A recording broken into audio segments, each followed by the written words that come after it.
Ini adalah dunia yang seperti yang kita kenal ya. Jadi ada dari ujung sebelah barat sampai dengan ujung sebelah timur Indonesia kan. Kita ada. Nah, sedangkan ini adalah kemudian highlight daripada dunia yang zaman dulu. Jadi kalau orang bilang dunia itu apa sih? Dunia itu ya ini. Jadi yang namanya dunia itu adalah daerah Timur Tengah. Yang lain belum ada. Timur Jauh itu belum kelihatan. Dan kalau teman-teman lihat, yang menarik di sini begini. Jadi untuk memahami tentang sejarah Turki itu adalah pertama-tama kita harus lihat bahwa dunia itu zaman dulu Allah bagi bukan timur dan barat, tapi Allah bagi utara dan selatan. Nah, utara dan selatan, dan Allah membagi utara dan selatan itu dengan deretan gunung. Nah, coba lihat nih. Dari sini nih ada gunung tuh. Ini kan gunung. Lanjut sini gunung, sampai kemudian sampai Cina nanti juga gunung. Jadi dari timur sampai ke barat semuanya gunung semua. Nah, kenapa dibatasin dari utara sampai ke selatan gunung? Karena di utara ini ada sesuatu yang berbahaya, sehingga mereka nggak boleh ganggu yang sebelah selatan. Nah, apa yang berbahaya? Ceritanya begini. Pas dulu Nabi Nuh itu kemudian setelah selesai banjir besar, berdasarkan dalil-dalil Israiliyat. Jadi dalil Israiliyat itu diambil daripada Alkitab, diambil daripada kemudian dalil-dalil yang lain, kemudian diceritakan ulang. Kalau kita orang Muslim kan menganggap bahwa dalil Israiliyat ini, dalil-dalil yang bukan berasal dari Quran dan hadis ini, kita bisa terima, tapi kita juga tidak bisa percaya secara total. Tapi bisa dijadikan sebagai informasi. Contoh, apa saja informasinya? Salah satunya adalah bahwa setelah selamat itu Nabi Nuh punya 3 anak yang selamat diceritakan, yang laki-laki, Sem, Ham, dan Yafid. Namanya siapa? Sem, Ham, dan Yafid. Nah, Sem ini dikasih wilayah pertengahan dunia. Nah, ini daerah Syam. Makanya namanya Syam. Diambil dari namanya Sem. Keturunan Sem itu disebut dengan Semit. Pernah dengar kata-kata Semit? Contoh misalnya orang-orang Yahudi berkata, kita terus menggalakkan orang-orang Jerman itu adalah gerakan anti-Semit yang nggak setuju sama orang-orang Yahudi, Holocaust dan sebagainya. Nah, Sem itu adalah keturunan daripada Sem. Bahasa-bahasa Semitik misalnya, bahasa Arab, Ibrani itu Semitik, satu rumpun. Kenapa? Karena sama-sama keturunan Sem, gitu kan ya. Nah, setelah kemudian Sem dikasih wilayah bagian Syam ini, bagian timur tengah ini, juga ada yang namanya Ham. Ham ini dikasih wilayah bagian sebelah sini, sebelah selatan. Orang-orangnya ciri-cirinya hitam, rambutnya kemudian kriwil, lalu kemudian orangnya yaitu hitam-hitam dan kriwil gitu kan ya. Nah, itu Ham. Keturunannya namanya Hamid. Contohnya orang-orang Afrika, orang-orang kemudian bagian-bagian selatan lah, Maroko yang awal dan seterusnya. Nah, yang utara itu dikasih kepada kemudian Yafid. Nah, ini daerah utara, bagian atas di atas gunung. Itu adalah orang-orang Yafid. Makanya orang-orang bilang bahwa Yafid ini adalah bapaknya orang-orang Mongoloid. Termasuk orang-orang Indonesia itu bapaknya adalah Yafid. Nah, kenapa? Karena Yafid ini tinggalnya di bagian utara. Kenapa kemudian Allah membatasi kemudian gunung? Supaya orang-orang utara nggak nyerang ke selatan. Karena orang-orang utara itu kemudian sadis-sadis, orang-orang kejem-kejem. Mereka bangsa penunggang kuda, mereka kemana-mana dikatakan oleh Rasulullah pakai sendal dari bulu. Lah, kenapa? Karena dingin. Dan mereka orang-orang yang daerah atas-atas ini. Siapa aja keturunan Yafitik? Attila Dahan itu Yafitik, Viking itu Yafitik. Siapa lagi misalnya? Orang-orang Mongol itu Yafitik. Turki juga termasuk Yafitik. Nah, termasuk orang Cina juga Yafitik. Nah, makanya sejarah itu menghiasi bahwa seluruh peradaban itu, yang orang-orang di bawah, yang tengah dan bawah ini, semuanya menutupi seluruh celah-celah gunung ini kalau ada.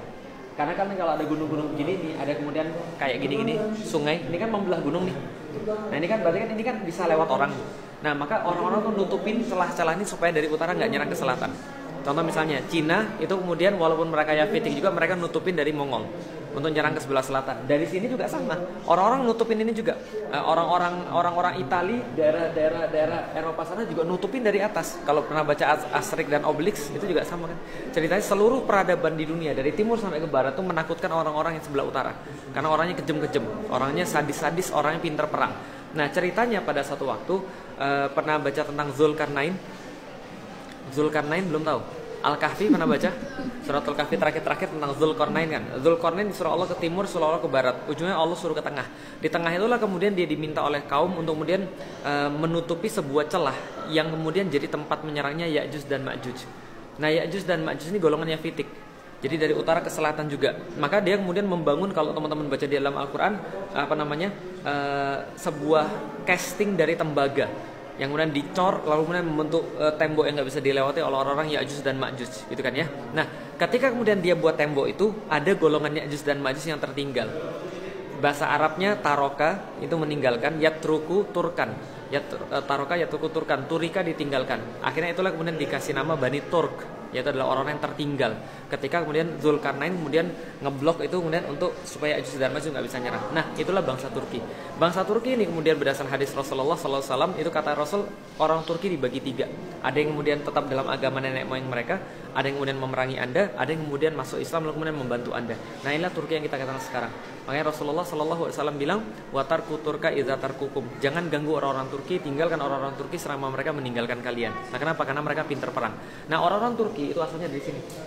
Dari daerah sebelah timur yang sekarang kita kenal dengan nama Xinjiang. Itulah kemudian daerahnya orang-orang Turki. Makanya kita lihat sebelah situ yuk. Ini kan Cina nih. Ya kan ya? Ini kan Indonesia di bawah sini. Nah, ini kan Xinjiang. Daerah sini nih kemudian orang-orang Turki banyak beremigrasi.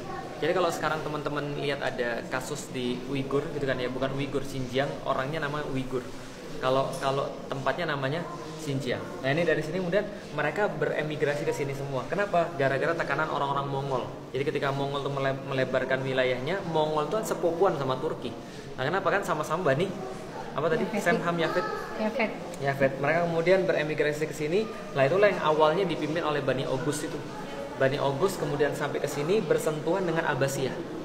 Awalnya lebih awal lagi mereka bersentuhan dengan Khulafaur Rasyidin ketika zamannya Utsman bin Affan. Tapi Utsman bin Affan nggak terlalu ngereken mereka. Tapi mereka bersentuhan pada khususnya ketika di sini ketika ada Khilafah Abbasiyah. Nah, Khilafah Abbasiyah itu merekrut mereka menjadi tentara-tentara yang sangat terlatih sekali. Karena orang Turki kan pintar perang dari awalnya. Pintar perang, sadis, kejam dari awalnya. Mereka pokoknya kuat lah dari awal, maka direkrut jadi kemudian tentara-tentara perang. Lalu kemudian ditempatkan di perbatasan-perbatasan. Kita lihat ya, ini kan kemudian asalnya mereka. Di mana mereka bersentuhan? Nah, daerah sini sudah Persia. Persia sudah ditaklukkan Islam, bersentuhan dengan Islam mereka. Ketika sudah bersentuhan dengan Islam, ditempatkan ke daerah-daerah perbatasan untuk menjaga perbatasan-perbatasan. Dari situlah kemudian muncul Turki Saljuk. Karena ada 2 Turki. Turki ada 2, satu Sunni, satu Syiah. Yang Syiah itu Bani Buwayhid, yang Sunni namanya Bani Saljuk. Jelas ya, dari situ ceritanya sudah sampai di sini ya. Berarti kemudian ketika mereka beremigrasi ke sini, mereka ketemu dengan Abbasiyah, direkrut kemudian jadi kemudian tentara-tentara karena orang-orang Abbasiyah malas perang. Kenapa orang-orang Abbasiyah malas perang? Karena mereka sudah happy, mereka sudah hidupnya sudah sudah nyaman, hidup mereka sudah stabil, mereka nggak mau lagi jihad fisabilillah, maka jihad itu diberikan pada orang-orang Turki. Orang-orang Turki diberikan kemudian daerah-daerah sini namanya apa? Beyliks. Nama kegubernuran lah kira-kira begitu. Nah, akhirnya beylik ini ada yang kuat kemudian jadi satu, membentuklah kesultanan. Nah, jadi Saljuk Sultanate of Rome namanya. Kenapa Saljuk Sultanate of Rome? Karena langsung bersinggungan dengan Bizantium. Langsung bersinggungan dengan Romawi. Karena waktu itu di Eropa Romawi ada 2 kan ya. Romawi terpecah jadi 2, satu Romawi sebelah timur, yang 2 adalah Romawi sebelah barat. Romawi sebelah barat ibu kotanya adalah Roma, Romawi sebelah timur ibu kotanya adalah Konstantinopel. Gitu ya. Nah, kalau gitu kita lanjut sini. Sebuah gambar yang sangat menarik, dekat-dekat aja. Nah, ini adalah sebuah gambar yang sangat menarik. Jadi di belakang ini adalah satu peristiwa yang sangat berarti. Tadi kan saya sudah cerita ya, ketika orang-orang Turki itu kemudian diajak pergi ke sebelah barat, ketika sudah ketemu dengan orang-orang Utsmani, mereka kan mengabdi pada orang-orang Utsmani. Tapi hebatnya mereka adalah, walaupun mereka sudah memegang tampuk kepemimpinan, artinya secara de facto mereka lebih kuat daripada orang-orang Abbasiyah, tapi mereka nggak pernah mau untuk kudeta. Mereka tetap setia sama orang-orang Abbasiyah dan mereka menjaga perbatasan-perbatasan itu untuk orang-orang Abbasiyah. Waktu itu ketika zamannya Mu'tasim misalnya, Mu'tasim itu seorang khalifah, dia sempat ditanya sama orang-orang Arab, kamu ini kok saking banyaknya kamu merekrut orang-orang Turki sampai-sampai kami ini mengira ini adalah negara Arab atau ini adalah negara Turki. Ini adalah kemudian kekhilafan Arab atau ini adalah kekhilafan Turki. Karena saking banyaknya orang-orang Turki. Kenapa? Karena Mu'tasim itu pernah sangat zolim pada ulama. Jadi kalau pernah teman-teman dengar Ahmad bin Hambal ditangkap gara-gara kasus khalqul Quran, yang menganggap bahwa Al-Quran itu adalah bukan makhluk. Sedangkan pada waktu itu pemahaman daripada Mu'tazilah menganggap Quran itu adalah makhluk. Maka kemudian Ahmad bin Hambal kan salah satu yang kemudian tidak setuju. Akhirnya dia dipenjara, disiksa oleh salah satunya adalah di bawah pemerintah Mu'tasim. Mu'tasim menjadi tidak populer di kalangan orang-orang Arab. Dan akhirnya dia meminta bantuan orang-orang Turki untuk jagain semua tempatnya, termasuk di sebuah kota namanya Samarra. Samarra itu kemudian banyak sekali orang-orang Turki. Saking banyaknya orang-orang Turki, mereka kemudian berpikir ini kekhilafan Arab atau ini kekhilafan Turki. Nah, ketika kemudian mereka berlaku seperti itu, karena saking banyaknya orang-orang Turki yang ditempatkan di ujung, salah satu yang kemudian berhasil mengorganisir jadi bagus adalah namanya Kesultanan Saljuk. Tadi kan ada 2 kan ya, yang Sunni itu namanya Saljuk, yang Syiah namanya Buwayhid. Nah, Saljuk itu sultan yang sangat terkenal namanya Alp Arslan. Alp Arslan itu, Alp Arslan artinya singa, singa yang sangat pemberani, Alp Arslan. Nah itu orangnya tadi yang kita belakang dilihat. Ini adalah kasus ketika tahun 1071, namanya peperangan Manzikert. Sekarang namanya daerah Malazgirt. Nah Manzikert ini 1071, kenapa terjadi kejadian begitu? Saya sudah bilang Abbasiyah bersentuhan dengan Turki. Lalu kemudian pada tahun 1000-an ketika mereka sudah ngirimin kemudian ke ujung-ujung kota mereka untuk jadi penjaga-penjaga perbatasan, maka mereka dapat pada saat itu mereka itu menambah luas wilayahnya. Jadi karena banyak orang pengen masuk Islam, banyak wilayah masuk Islam, ini Saljuk ini bertambah luas wilayahnya dan bersentuhan langsung dengan Romawi. Romawi bilang ini, oh ini nggak bisa dibiarkan. Nah kenapa? Ini bocah sudah ganggu kita. Nah kenapa? Kalau dibiarkan gini terus habis kita. Padahal tahun 1000-an itu Bizantium lagi kuat-kuatnya. Kaisarnya namanya Romanus Diogenes. Nah Romanus ini akhirnya mengumpulkan pasukan. Ada yang bilang 200.000, ada yang bilang 40.000. Manapun, tapi itu masih 2 kali lipat daripada pasukannya Alp Arslan pada saat itu. Nah ketika kemudian dia ngumpulin pasukan 200.000 atau 40.000 tadi, taruhlah 200.000 ya. Dia kemudian ngajak perang. Alp Arslan nggak mau nanggepin. Tapi kemudian dia tetap ngajak perang. Akhirnya Alp Arslan mengerahkan seluruh pasukannya, memerintahkan seluruh pasukannya untuk pakai baju warna putih kayak di situ. Itu bukan hanya baju warna putih, tapi dia libet kemudian badannya pakai kain kafan. Dan seluruh pasukannya juga sama. Bahkan di perisai-perisainya juga dikasih kain kafan. Supaya kenapa? Maju, kalau kalian mati kalian sudah dikuburkan pakai ini. Tapi kalau kalian selamat berarti Allah sudah memenuhi janji pada kalian. Kalau kalian mati kalian akan syahid. Maka kemudian pasukannya setengah daripada pasukan Konstantinopel, Romawi waktu itu, kemudian dikalahkanlah pasukan Bizantium atau Romawi tadi. Lalu kemudian rajanya ditawan. Akhirnya dibawa namanya Romanus Diogenes. Nah ketika ditawan itu kemudian tangannya diikat di belakang. Alp Arslan bilang sama dia begini, kalau kamu jadi saya dan saya jadi kamu, kalau kita bertukar tempat, kira-kira kalau kamu yang nawan saya, kamu ngapain saya? Rajanya kemudian bilang, ya saya bunuh kamu dan saya akan hinakan kamu, mungkin saya akan seret kemudian mayatmu dengan kuda saya. Alp Arslan bilang, saya bisa melakukan itu, tapi saya melakukan sesuatu yang lebih menghinakan kepada dirimu. Apa yang lebih menghinakan? Dia mengirimkan pasukannya untuk mengawal Raja Romanus ini dibebaskan dan dikawal balik ke Konstantinopel dengan bendera la ilaha illallah Muhammadur Rasulullah. Nah, itu ditulis oleh Ibnu Katsir. Nah, itu ditulisnya itu adalah penghinaan yang luar biasa bagi orang-orang Kristen pada saat itu. Menurut orang-orang Kristen. Kenapa? Menunjukkan kebesaran Islam, kebaikan Islam, kemudian untuk membebaskan mereka dengan cuma-cuma.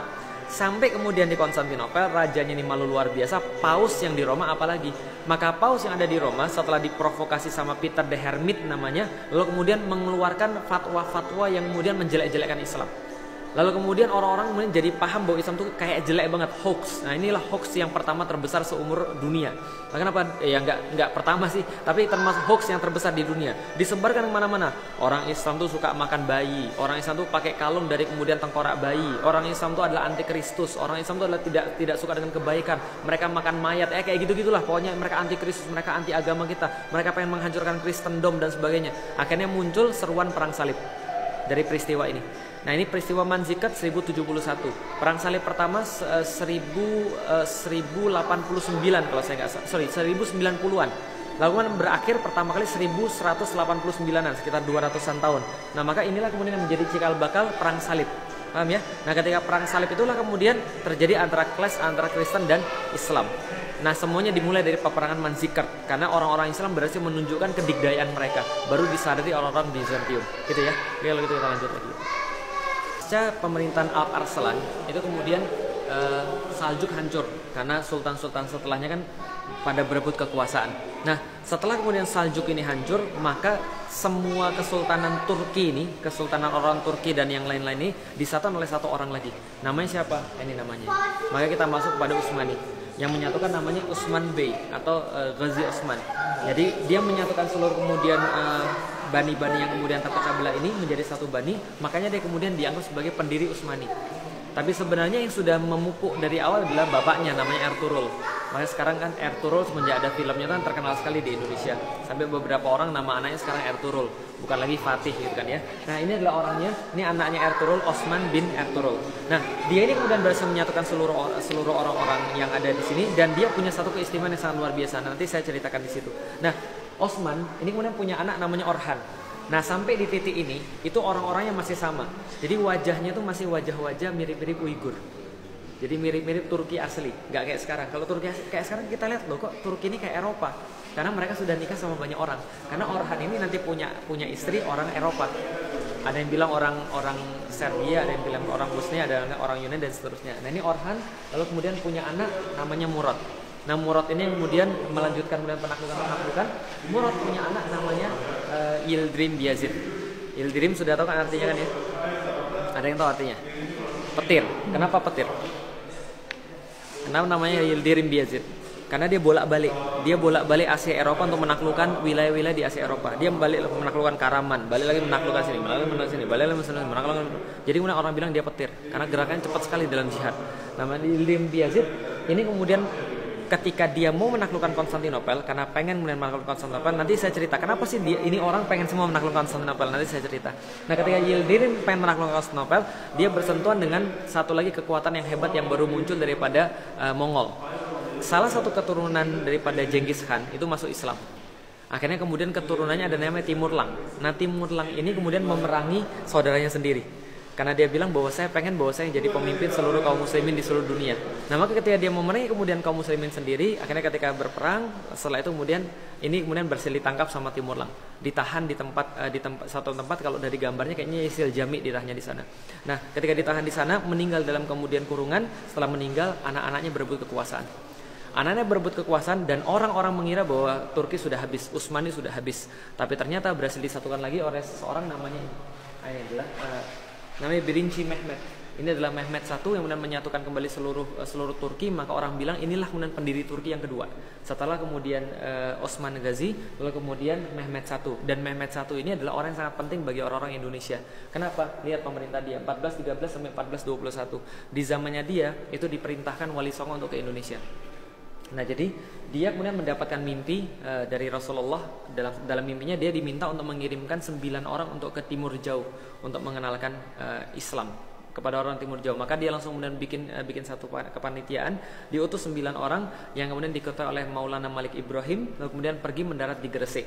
Kemudian menyebarkan Islam di Gresik. Pada waktu itu Indonesia masih dikuasai oleh Kerajaan Majapahit. Nah, Kerajaan Majapahit rajanya namanya Brawijaya keempat kalau saya nggak salah. Brawijaya V, sorry. Nah, Brawijaya V ini kemudian punya istri namanya Siu Banci. Siu Banci ini seorang muslimah, dia keturunan daripada ulama juga. Nah ketika menikah, lalu kemudian hamil, lalu kemudian suaminya nikah lagi. Brekertabumi namanya, Brawijaya V. Nah itu nikah lagi sama seorang putri namanya Ratu Dwarawati. Nah Ratu Dwarawati ini ketika dia mau menikah, dia mengharuskan untuk suaminya menceraikan istri-istri yang lain. Akhirnya 80 orang diceraikan. Karena istrinya banyak. Jadi kalau sekarang 4, dulu 80 diceraikan. Nah, salah satu yang diceraikan adalah Siu Banci dalam keadaan hamil. Dikirimkan kepada adipati di Palembang, namanya Aryo Damar. Aryo Damar ini kemudian mengurus Siu Banci sampai melahirkan seorang anak namanya Panembahan Jinbun namanya. Nah, lalu kemudian setelah dia melahirkan, dia nikah sama Aryo Damar yang sudah masuk Islam. Aryo Damar ganti nama jadi Aryo Dilah nikah sama Siu Banci, punya anak yang kedua namanya Raden Husein. Atau orang-orang Palembang nggak bisa sebut Husein, jadi Raden Kusen. Nah Raden Kusen ini sama kakaknya pergi ke Gresik, kemudian bertemu dengan Wali Songo. Lalu kemudian disuruh Wali Songo pergi ke daerah Jawa Tengah, ke hutan Gelagahwangi, buat satu kemudian kerajaan di situ, namanya Kerajaan di Gelagahwangi. Ketahuan sama kemudian Brawijaya ke-5, dipanggil, lalu kemudian ketahuan, ternyata ini anak saya. Enggak apa-apa, kamu di situ aja buat kerajaan, tapi ganti nama jadi Demak Bintoro. Dari situlah kemudian jadi kerajaan Demak, namanya Raden Fatah. Jadi Jinbun itu namanya Raden Fatah. Dilantiknya oleh siapa? Dilantiknya oleh keturunan Mehmet. Mehmet I punya anak namanya Murad II. Murad II ini adalah bapaknya Muhammad Al-Fatih. Lalu kemudian dia banyak sekali menerjemahkan bahasa Arab ke dalam bahasa Turki, karena dia juga seorang yang sangat pintar bahasa Arab dan sangat tenang pembawaannya, sangat lembut pembawaannya, tapi kalau perang sangat luar biasa ngeri. Makanya orang-orang Hungaria, orang-orang Rumania, orang-orang ya manapun juga lah, Albania, semuanya takluk sama Murad. Murad punya anak, nah ini saya, gitu kan ya, namanya Muhammad Al-Fatih. Nah saya kan namanya Muhammad Al-Fatih. Nah inilah kemudian pada tahun 1479 dia melantik Raden Fatah menjadi Sultan Demak. Jadi Indonesia punya banyak sekali kaitan dengan Utsmani. Jadi kalau di Indonesia sekarang bilang bahwa khilafah nggak ada, ya suruh belajar lagi sejarah. Nah, kenapa? Kalau belajar sejarah kita nggak akan bisa menafikan bahwa dari situlah kemudian datang Islam. Kalau bilang Islam Nusantara, kita berhutang banyak pada khilafah. Nah, kenapa? Karena khilafah itulah kemudian mengirimkan kemudian utusan-utusan ke Nusantara. Bisa difahami ya? Nah, kemudian ini Muhammad Al-Fatih yang nanti menaklukkan Konstantinopel. Kenapa sih kemudian 7 ini yang dipasang doang? Ya, karena ini kan ruangan penaklukan Konstantinopel. Maka 1, 2, 3, 4, 5, 6, 7. Berarti takluknya pada keturunan ke 7. Oke kalau itu sih. Tapi lebih luas sih sebenarnya daripada ini. Kalau teman-teman lihat ini kira-kira kebayang apa? Dari tengah jadi. Nah, teman-teman nggak apa-apa sini boleh. Kalau lihat ini kebayang apa kira-kira?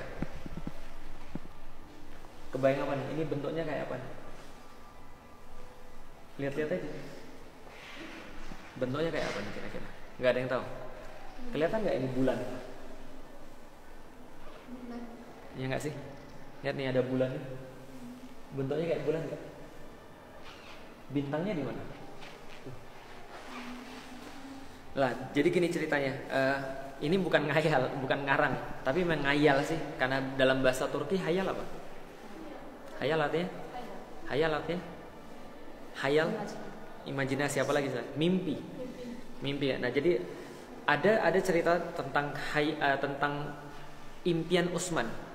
Jadi impian Utsman itu, jadi Utsman yang tadi Utsman Ghazi itu punya guru namanya Edebali, punya syekh namanya Edebali. Dari sini kita dapat pelajaran bahwa setiap sultan-sultan Utsmani itu pasti ditemani oleh seorang syekh. Kalau di dalam sultan-sultan setelahnya namanya Lala atau namanya ya inilah Lala, bisa juga namanya Nedim, Sohbet dan seterusnya. Tapi ada syekhnya di situ. Nah, dia ditemani oleh gurunya, jadi nggak bisa belajar sendiri, harus ada gurunya. Nah, gurunya ini Edebali, dia ngajarin Utsman tentang Islam dan seterusnya. Suatu hari setelah belajar sama gurunya, Utsman tidur. Pas dia tidur, dia mimpi, dan begitu dia bangun, dia cerita sama gurunya, guru, saya mimpi semalam. Apa mimpinya? Saya tuh mimpi bahwa saya tidur dan saya berhadapan-hadapan dengan guru. Dari dada guru itu keluar bulan sabit. Lalu kemudian bulan sabit itu keluar dari dada guru, lalu kemudian keluar menuju kepada diri saya, semakin membesar sampai kemudian penuh. Setelah penuh kemudian masuk ke dalam dada saya. Setelah masuk dalam dada saya, kemudian dari dada saya itu tumbuh pohon cenar. Tumbuh pohon cenar besar sekali, dia bilang besar sekali, dengan cabang besar sekali, dengan akar yang sangat luas sekali, dan aku melihat dengan sangat jelas, kata Utsman, bahwa akarnya itu mencakup ada empat sungai, sungai Danub, sungai Tigris, sungai Nil, dan sungai Efrat. Ada 4 sungai. Lalu aku melihat seluruh tajuknya itu melingkupi 4 gunung. Ada gunung Hemus, ada gunung Atlas, ada gunung Taurus, ada gunung Kaukasus. Semuanya melingkupi 4 gunung dan 4 sungai, dan aku melihat semuanya sangat rindang sekali. Kulit-kulit pohonnya aku kemudian melihat berubah menjadi sebuah menara-menara masjid. Kemudian banyak sekali burung-burung kemudian mengitari di atasnya, bertawaf di situ. Nah, aku melihat banyak sekali tanaman-tanaman yang sangat subur, buah-buahan yang sangat bagus, ladang-ladang pertanaman, kuda-kuda yang sangat banyak, manusia yang sangat banyak. Azan, kemudian aku dengar tuh seperti itu. Lalu kemudian ketika itu semuanya, tiba-tiba aku melihat pohon cenar itu seluruh daunnya berubah menjadi pedang Arab. Lalu kemudian semuanya menuju pada satu titik. Satu titik itu adalah Konstantinopel, dia bilang begitu. Lalu kemudian aku terbangun, dan ketika aku terbangun itu, ketika itu kemudian seluruh gambaran tadi itu berubah menjadi cincin, dan cincin itu dipakaikan dalam tanganku, kata Utsman. Lalu kemudian dia terbangun. Lalu dia ceritain itu sama gurunya bilang, serius begitu? Iya. Kamu nikah sama anak saya jadi. Akhirnya kemudian Edebali menikahkan Utsman pada anaknya namanya Malhun. Dari situlah kemudian muncul kemudian keturunan-keturunan yang lain.